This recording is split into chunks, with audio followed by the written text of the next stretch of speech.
What's up everyone? Welcome back to the channel. This is the cute series for CUET. और कल जैसे कि मैंने आप लोग को इन्फॉर्म कर दिया था कम्युनिटी पे मैसेज ड्रॉप करके कि कल मैं वीडियोस नहीं अपलोड कर पाऊंगा, मुझे किसी काम से आउट ऑफ स्टेशन जाना पड़ा। आज जस्ट अभी आया हूं, तो अब आज पहले कल वाली वीडियोस अपलोड कर रहा हूं, फिर आज का रिवीजन वाला पोर्शन भी अपलोड कर दूंगा, तो कल की भी और आज की भी। आज आपको 5 बजे, 6 बजे, 7 बजे, 8 बजे अपलोड करके कंप्लीट कर दूंगा आप कल इवनिंग तक, क्योंकि संडे है। कल तो सिर्फ मॉक सॉल्व करना है, आराम से बैठ के कवर कर लेना, ठीक है। चलिए जल्दी से let's begin.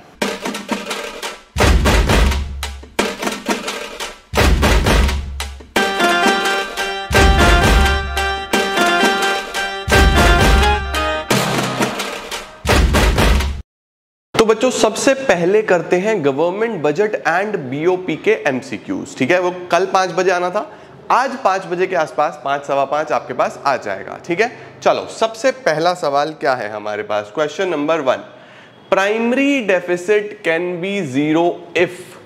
Primary deficit zero कब होगा बच्चों? प्राइमरी डेफिसिट का फॉर्मूला होता है फिस्कल डेफिसिट माइनस इंटरेस्ट। तो अगर दोनों बराबर हो जाए तो प्राइमरी डेफिसिट जीरो हो जाएगा या नहीं आ जाएगा? देखो क्या फिस्कल और इंटरेस्ट बराबर है कहीं पे?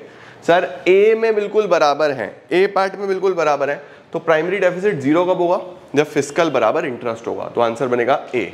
चलो सर दूसरा, डिसइन्वेस्टमेंट ऑफ गवर्नमेंट मीन्स। सरकार का डिसइन्वेस्टमेंट का क्या मतलब है बच्चों? डिसइन्वेस्टमेंट का मतलब इन्वेस्टमेंट्स को बेचना, selling of its fixed capital assets, selling of shares, selling of building या ऑल ऑफ द अबव। तो बड़े ध्यान से समझो, जब भी गवर्नमेंट अपने पब्लिक सेक्टर अंडरटेकिंग्स के शेयर्स को सेल करती है मेनली, उसको हम डिसइन्वेस्टमेंट्स बोलते हैं। तो इसमें बच्चों क्वेश्चन नंबर 2 का आंसर बनेगा सेलिंग ऑफ शेयर्स, ठीक हो गया। चलो सर थर्ड क्या है, primary deficit in a government budget will be zero. ये तो अभी आ गया था, रिपीट हो गया कि आपका होमवर्क है, जस्ट रिपीट हुआ है क्वेश्चन। क्वेश्चन नंबर 4 देखो लिखा हुआ है, in the annual budget of 22-23 the government of India target disinvestment of 65,000 crore. Disinvestment करी, such proceeds can be classified in government budget as कौन सी रिसिप्ट्स? बच्चों अगर हम एसेट्स बेचते हैं तो ये कैपिटल रिसिप्ट्स होती हैं, तो हमारे पास कैपिटल रिसिप्ट्स यहाँ हैं, और it leads to dash of the government, decrease in assets of the government. तो फोर्थ का आंसर बनेगा ए कि ये कैपिटल रिसिप्ट्स है, क्योंकि इससे गवर्नमेंट के एसेट्स कम होते हैं। चलो, in order to tackle the problem of rising general price level in the economy, government में come up with a surplus budget. Government लेके आती है सरप्लस बजट। देखो बच्चों, अगर इकोनॉमी में जनरल प्राइस लेवल बढ़ता जा रहा है यानी इन्फ्लेशन है, तो सरकार उस टाइम पे खर्चा नहीं करना चाहता, तो कैसा बजट लेके आते हैं? सरप्लस बजट, ताकि कौन सा ऑब्जेक्टिव फुलफिल हो? Reallocation, price stability, redistribution of income. तो बेटा इसके अंदर हम मेनली प्राइस स्टेबिलिटी ढूंढ रहे हैं, ओनली सेकंड यानी कि 20 का आंसर बन जाएगा। चलो नेक्स्ट देखते हैं, विच of the following forms the largest share of deficit in the government of India budget? हमारे पास कौन सा लार्जेस्ट डेफिसिट होता है in the government of India budget? क्या वो उसको हम बजटरी डेफिसिट बोलते हैं, फिस्कल डेफिसिट बोलते हैं, रेवेन्यू डेफिसिट बोलते हैं, या प्राइमरी डेफिसिट बोलते हैं? तो बेटा जो सबसे बड़ा डेफिसिट होता है उसको हम लोग बोल देते हैं यहाँ पे B, fiscal deficit. Fiscal deficit बच्चों इसका आंसर बन जाएगा, ठीक है जी। नेक्स्ट पे चलते हैं, number 7, the most expensive head under public revenue expenditure in the union budget of the last decade has been. पिछले 10 सालों में सबसे ज्यादा एक्सपेंसिव हेड कौन सा रहा है? यानी इंडियन गवर्नमेंट ने सबसे ज्यादा खर्चा किस चीज पे किया है? डिफेंस पे, इंटरेस्ट पे, सब्सिडीज पे, या सोशल सर्विसेज पे? बहुत ध्यान से आपको इसका आंसर करना है। तो बच्चों हमारा जो सबसे ज्यादा खर्चा हुआ है वो इंटरेस्ट पे हुआ है, पुराने कर्जे चुकाने में हुआ है, तो आंसर बनेगा इंटरेस्ट पेमेंट्स, ठीक हो गया। स्क्रीनशॉट लेते चलना साथ साथ। चलो नंबर 8, नंबर 8 क्या है? The biggest source of capital receipt. सरकार के लिए biggest source of capital receipt क्या है? क्या वो बोरोइंग्स है, एक्सटर्नल हेल्प है, स्मॉल सेविंग्स है, या प्रोविडेंट फंड है? बच्चों सबसे बड़ा तो हमारे पास बोरोइंग्स है, जो सरकार बोरो कर रही है, तो ए पार्ट बनेगा बोरोइंग्स, ठीक है। नेक्स्ट क्या है sir? The finance commission does all the following functions except one. Finance commission जो है वो सारे फंक्शंस करती है, किसको छोड़ के? देखो जरा, सबसे पहला क्या है? सारे के सारे पढ़ो बच्चों वन बाय वन। आपको क्लैरिटी आनी चाहिए इन पे, ठीक है। क्या है, works out allocation of taxes, बिल्कुल फिनेंस कमीशन का काम है टैक्सेस को मैनेज करना। Looks into the financial relations between centre and the states, बिल्कुल सही है। फाइनेंशियल कैसे रिलेशंस चल रहे हैं, फाइनेंशियल रिलेशंस, ठीक है। उसके बाद allocates grants in aid to the states, अलग अलग स्टेट्स को ग्रांट्स प्रोवाइड करना, अगर कोई प्रॉब्लम चल रही है तो उस पर पैसा प्रोवाइड करना, ये भी इसी का काम है। Assist the planning commission in making 5 year plans, 5 year plan में फिनेंस कमीशन क्या करेगी, फिनेंस कमीशन का इसमें कोई काम नहीं है, तो डी पार्ट इसका आंसर बन जाएगा। चलो सर ये भी हो गया। नेक्स्ट क्या है, all those elements which create liability, या तो लाइबिलिटी बढ़े या एसेट कम हो, बताओ जरा, लाइबिलिटी बढ़ना या एसेट कम होना उसको हम क्या बोल देते हैं, कैपिटल रिसिप्ट्स। कैपिटल रिसिप्ट्स में तो होता है या तो लाइबिलिटी बढ़े, बोरोइंग्स, या रिकवरी ऑफ लोन्स, एसेट्स कम हो, इस तरीके की चीजें, तो कैपिटल रिसिप्ट्स इसका आंसर बन जाएगा। 10th का बन गया हमारे पास ए। चलो भाई मैच करना है अब आपको, चलो जल्दी जल्दी से करना चालू करो, फटाफट से मैच, कौन सा किससे मैच हो रहा है जल्दी जल्दी से करके देखते हैं। Annual financial statement, capital receipts, capital payment, export greater than import. अगर एक्सपोर्ट ज्यादा है इंपोर्ट से तो ये तो सरप्लस होगा, ठीक है। उसके बाद हम लोग चलते हैं कैपिटल पेमेंट। कैपिटल पेमेंट क्या होगा, क्रिएट्स लाइबिलिटी, अगर हम पेमेंट करेंगे तो हमारी लाइबिलिटी बनेगी नहीं, मेन बजट डॉक्यूमेंट नहीं। क्रिएट एसेट्स, यस ये होगा। कैपिटल रिसिप्ट अगर होगा तो इससे या लाइबिलिटी बनेगी या एसेट कम होगा। और एनुअल फाइनेंशियल स्टेटमेंट हमारा, एनुअल फाइनेंशियल स्टेटमेंट हमारा हो गया मेन बजट डॉक्यूमेंट, राइट। तो आंसर बन रहा है 3142, 3142, 3142, बी पार्ट इसका आंसर बन रहा है, ठीक है जी। 11th का हो गया हमारे पास बी। चलो सर आगे चलते हैं। The 1 rupee currency note bears the signature of, 1 रुपए के का जो नोट है उसके ऊपर किसका सिग्नेचर होता है। अब सुनो बच्चों, जो 1 रुपए का नोट है और सारे सिक्के हैं ये मिनिस्ट्री ऑफ फाइनेंस इशू करता है, तो 1 रुपए के ऊपर आरबीआई के गवर्नर का नहीं होता। तो बच्चों उस 1 रुपए के नोट पे जो सिग्नेचर होता है वो फाइनेंस सेक्रेटरी का होता है, ध्यान रखना कौन साइन करता है उसको, फाइनेंस सेक्रेटरी। नॉर्मल नोट्स पे गवर्नर है ना, जो आरबीआई का गवर्नर है वो करते हैं, लेकिन 1 रुपए पे गवर्नर नहीं करेंगे, मिनिस्टर फॉर फाइनेंस नहीं करेंगे, चेयरमैन एसबीआई नहीं करेंगे, नन ऑफ द अबव यहाँ पे आंसर बन जाएगा, क्योंकि इसका करेक्ट आंसर है फाइनेंस सेक्रेटरी, ठीक है। चलो सर 13th पे चलते हैं। A company located in India receives a loan from a company located abroad, basically हमने लोन लिया है। How is this transaction recorded in India's BOP account. बेटा हमने लोन लिया है तो हमने बोरोइंग करी है, बोरोइंग करी है तो हमारे पास पैसा आएगा, तो बेसिकली ये कैपिटल अकाउंट में जाएगा, और पैसा आ रहा है तो क्रेडिट साइड में जाएगा, तो इसका आंसर बनेगा credit side of capital account. 13th का सी बन जाएगा बच्चों, आएगा क्रेडिट साइड में, और कौन से अकाउंट के, कैपिटल अकाउंट के। परफेक्ट, 13th का सी हो गया सर। चलो 14th पे चलते हैं।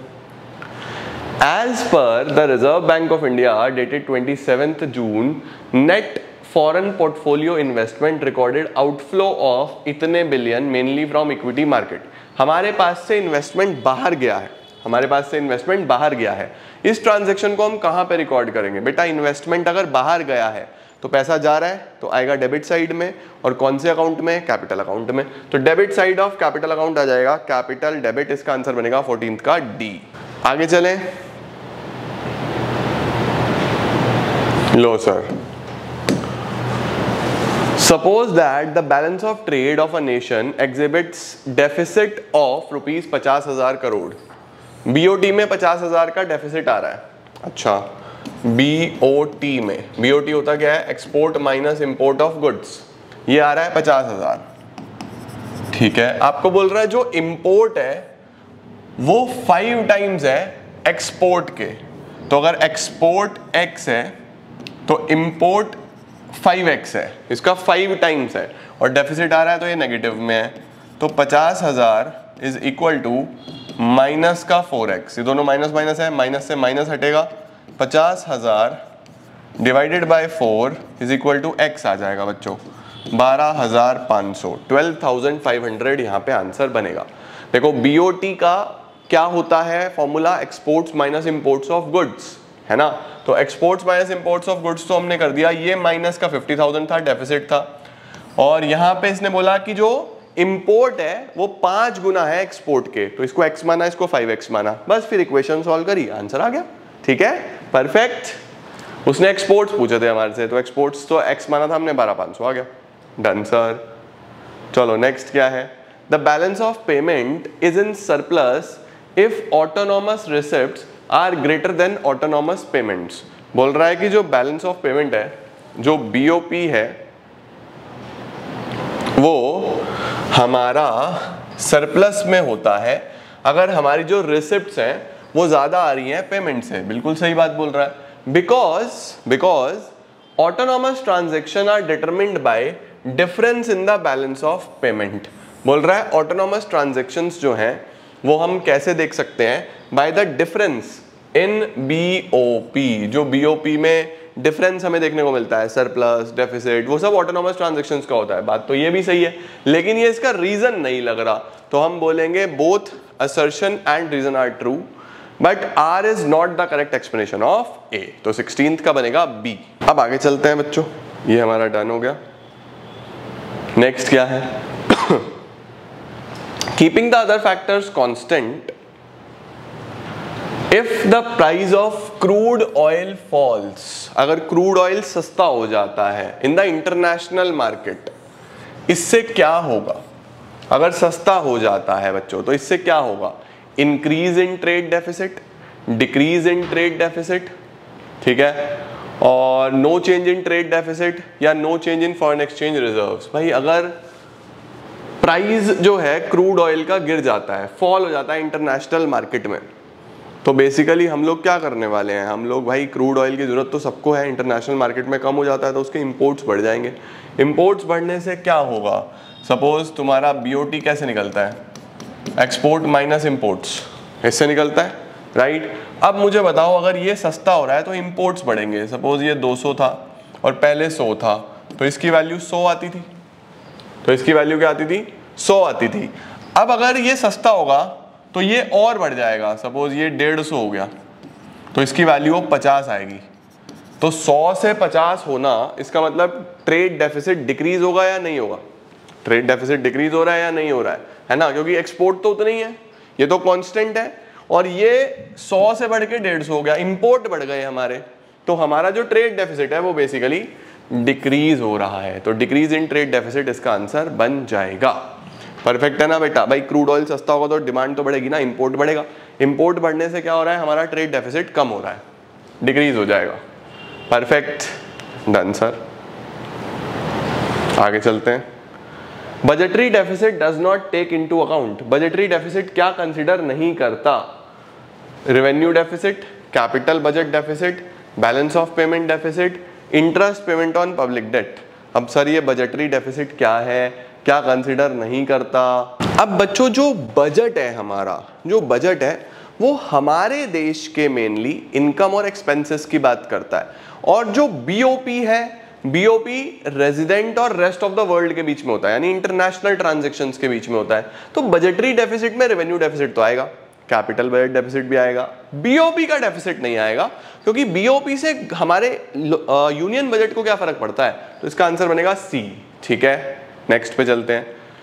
Union government incurred expenditure on, किस पे खर्चा करती है हमारी यूनियन गवर्नमेंट, एडमिनिस्ट्रेटिव सर्विसेज पे करेगी, इकोनॉमिक सर्विसेज पे भी करेगी, सोशल एंड कम्युनिटी सर्विस पे भी करेगी, या D all of the above. तो बच्चों इसका आंसर बनेगा ऑल ऑफ द अबव, सब पे हमारी सरकार खर्चा करती है, इसका आंसर बनेगा D all of the above. चलो भाई, the receipts from disinvestment of public sector undertaking are shown under which of the following subhead in the budget of government of India.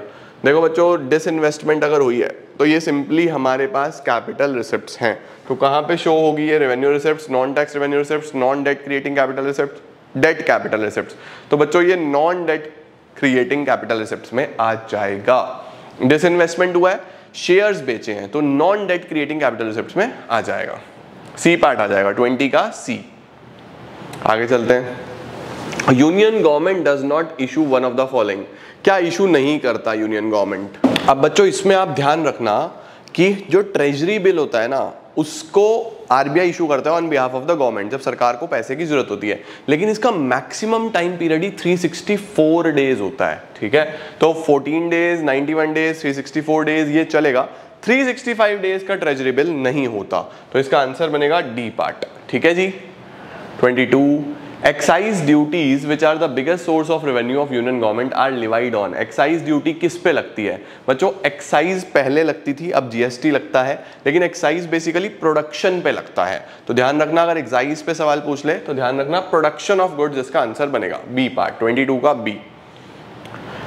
India's fiscal policy since independence has centered around. India की fiscal policy किसके around चली है? Borrowings, high tax, deficit financing या all of the above? अब बच्चों हमारे देश की जो फाइनेंशियल सिचुएशंस है ना उसको कंसीडर करते हुए सरकार ये सारे ही ऑप्शंस में जा रही है। ज़्यादा बोरो कर रही है, टैक्सेस भी बढ़ रहे हैं, नोट्स भी प्रिंट हो रहे हैं, तो इसके अंदर ऑप्शन बन जाएगा ऑल ऑफ द अबव, क्योंकि अलग अलग प्रॉब्लम्स को टैकल करने के लिए ये सारी चीज़ें हमें हेल्प कर रही हैं। बट ओवरऑल अगर देखा जाए तो हमारे ऊपर अभी भी बहुत कर्जा है, बहुत बर्डन है।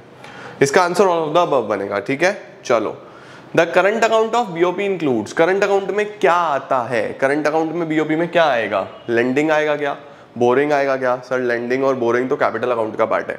Export and import of invisible item आएगा क्या? यस, ये आ जाएगा, क्योंकि विजिबल, इनविजिबल, यूनिलेटरल और रेंटल, इंटरेस्ट, प्रॉफिट ये सब बेटा करंट अकाउंट में आते हैं। तो ये आ जाएगा सी पार्ट, इसका आंसर बनेगा। इन्वेस्टमेंट भी नहीं आएगा। चलो, according to the following data BOT would be. BOT निकालना है बच्चों, बीओटी ध्यान रखना, balance of trade, goods goods से निकलता है, तो हमें सिर्फ गुड्स को कंसिडर करना है, इनविजिबल्स को नहीं लेंगे, सिर्फ मर्चेंडाइज लेंगे। मर्चेंडाइज मतलब goods.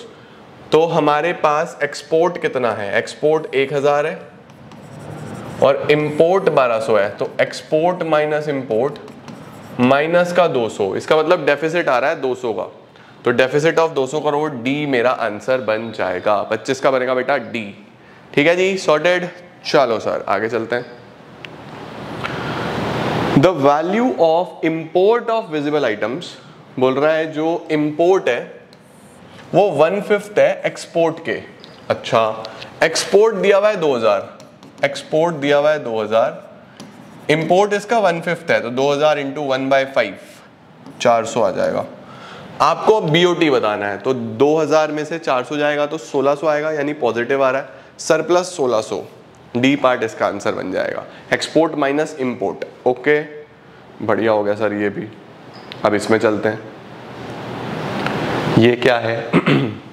It is that account which records all those transactions between residents of the country and the rest of the world that brings a change in the assets and liabilities status of the residents of the country। assets और liabilities पे जो impact करेगा वो कौन सा account होता है बच्चों? assets और liabilities पे impact करता है कैपिटल अकाउंट, करंट अकाउट नहीं करता, तो हमारे पास आंसर बनेगा इसका कैपिटल अकाउंट। ठीक है, चलो सर ये भी डन है, परफेक्ट। 3 सवाल बचते हैं। ये क्या है जरा आओ देखें। India has attracted total foreign direct investment inflow. बच्चों बाहर से इन्वेस्टमेंट आ रही है, इन्वेस्टमेंट आ रही है, पैसा आ रहा है। अच्छा, ट्रांजैक्शन कहां रिकॉर्ड होगी बेटा? आ रहा है पैसा तो क्रेडिट साइड में, और इन्वेस्टमेंट जाता है कैपिटल में, तो credit of capital, credit of capital, C part, credit side capital account. चलो सर ये भी हो गया। Which of the following statement is incorrect? बोल रहा है कौन सा स्टेटमेंट इसके अंदर हमारा इनकरेक्ट है। बहुत ध्यान से जल्दी जल्दी से देखो। BOP is broader concept than BOT, ये तो सही है। Charity to foreign countries in recorded in capital account, ये गलत हो गया बच्चों। देखो भाई, चैरिटी जो आप कर रहे हो, जो आप चैरिटी कर रहे हो वो कैपिटल अकाउंट में थोड़ी जाएगा भाई। ना तो ये इन्वेस्टमेंट है, ना ये बोरोइंग्स है, ना ये फॉरेन एक्सचेंज रिजर्व्स को इम्पैक्ट करता है, तो यही आएगा हमारे पास। बीओटी में एक्सपोर्ट इंपोर्ट ऑफ गुड्स होता है, बीओपी एक फ्लो कॉन्सेप्ट है, सारे सही हैं, ये गलत है सिर्फ, तो सी पार्ट इसका आंसर बन जाएगा। चलो भाई लास्ट क्वेश्चन, क्या दिया हुआ है? बोल रहा है owing to the Russia Ukraine crisis, Russia Ukraine की लड़ाई की वजह से the world is experiencing rising crude prices due to supply side issues. Crude oil के प्राइस बढ़ रहे हैं, इसका मोस्ट लाइकली इंपैक्ट क्या होगा? BOP situation of Indian economy पे इसका सबसे ज्यादा बड़ा इंपैक्ट क्या लग रहा है बच्चों? क्रूड ऑयल के अगर प्राइसेस बढ़ते हैं, महंगा होता है, तो उससे क्या इंपैक्ट पड़ेगा? क्या production of cars in India will rise? क्या production and sale of cycles will rise? Inflow of US dollars in India will rise? Outflow of US dollars from India will rise? देखो सीधी सी बात है, हमें crude oil तो चाहिए ना, अब वो महंगा अगर हो रहा है तो हमको ज्यादा पैसा बाहर देना पड़ेगा एक्सचेंज करने के लिए। तो यहाँ पे जो सबसे बड़ा इंपैक्ट है वो तो यही है कि outflow of US dollars will rise, हमारे पास से ज्यादा पैसा बाहर जाएगा, समझे? तो आपको बच्चों मेनली मैंने ये 30 क्वेश्चन पूरे कराए, एक बार इसका भी स्क्रीनशॉट ले लो। अब इसी के साथ बच्चों हमारा गवर्नमेंट बजट और बीओपी भी समाप्त हो जाता है। 5 बज रहे हैं एग्जैक्टली, 15 मिनट इसको एडिट करने में लगेंगे, बस 5:30 तक आपके पास ये पहुंच जाएगा। और अब इसके बाद हम लोग बिजनेस स्टडीज़ का रिवीजन डाल दूंगा मैं आपको 6 बजे, बिजनेस स्टडीज़ का रिवीजन करना। उसके बाद 7 बजे आज जो सैटरडे को रिवीजन की वीडियो आनी थी वो डाल दूंगा, और 8 बजे जो एडमिशन के क्वेश्चंस आने थे वो डाल दूंगा। तो बढ़िया तरीके से आज और कल का पूरा ही काम कंप्लीट हो जाएगा और आप खूब अच्छे से पढ़ाई कर पाओगे। तो चलिए जी, आज के लिए इतना ही, अभी के लिए इतने ये सारे क्वेश्चंस एक बार करके देखो, रिवीजन चालू रखना, फिर माइक्रो की बारी आने वाली है, ठीक है? Thank you so much everyone, keep growing, keep glowing and keep smiling.